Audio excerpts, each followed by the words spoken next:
பிரசங்கி 8ஆம் அதிகாரம்.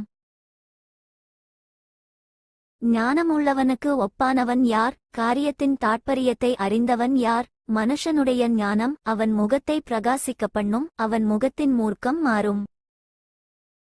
ராஜாவின் கட்டளையை கைக்கொண்டு நட என்று நான் உனக்கு எச்சரிக்கிறேன். நீ தேவனுக்கு இட்ட ஆணையின்படியே இதைச் செய்.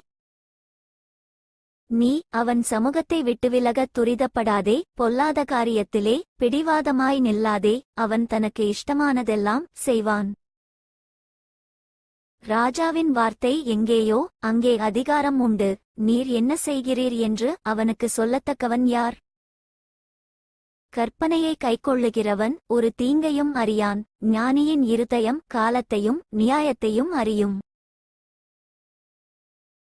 எல்லா காரியத்துக்கும் காலமும் நியாயமும் உண்டு. ஆதலால் மனுஷனுக்கு நேரிடும் சஞ்சலம் மிகுதி. இன்னது சம்பவிக்கும் என்று அவன் அறியானே, அது இன்னவிதமாய் சம்பவிக்கும் என்று அவனுக்கு சொல்லத்தக்கவன் யார்? ஆவியை விடாதிருக்கிறதற்கு ஆவியின்மேல் ஒரு மனுஷனுக்கும் அதிகாரமில்லை. மரண நாளின் மேலும் அவனுக்கு அதிகாரமில்லை. அந்த போருக்கு நீங்கிப் போவதுமில்லை. துன்மார்க்கரை துன்மார்க்கம் விடுவிக்கவுமாட்டாது.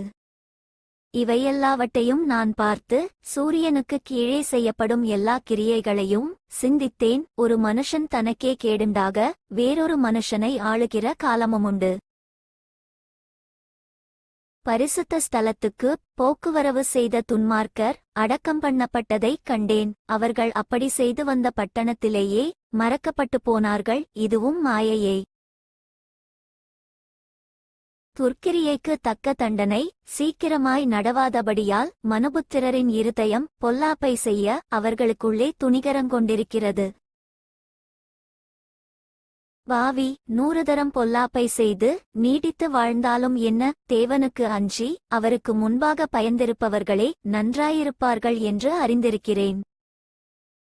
துன்மார்க்கனோ நன்றாயிருப்பதில்லை. அவன் தேவனுக்கு முன்பாக பயப்படாதிருக்கிறபடியால் நிழலைப் போலிருக்கிற அவனுடைய வாழ்நாள் நீடித்திருப்பதுமில்லை. பூமியின்மேல் நடக்கிற வேறொரு மாயையான காரியமுமுண்டு.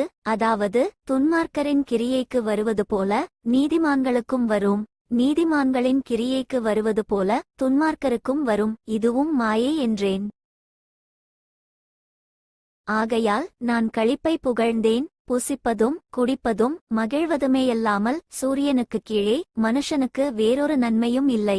சூரியனுக்குக் கீழே தேவன் அவனுக்கு தந்த ஜீவகாலத்தில் அவன் பிரயாசத்தினால் அவனுக்கு நிலைக்கும் பலன் இதுவே.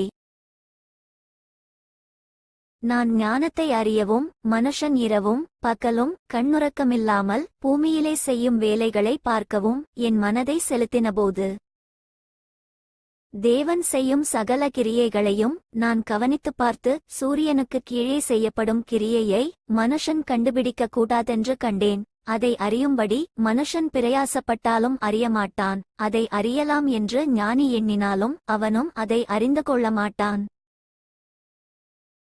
For more videos subscribe and like my channel.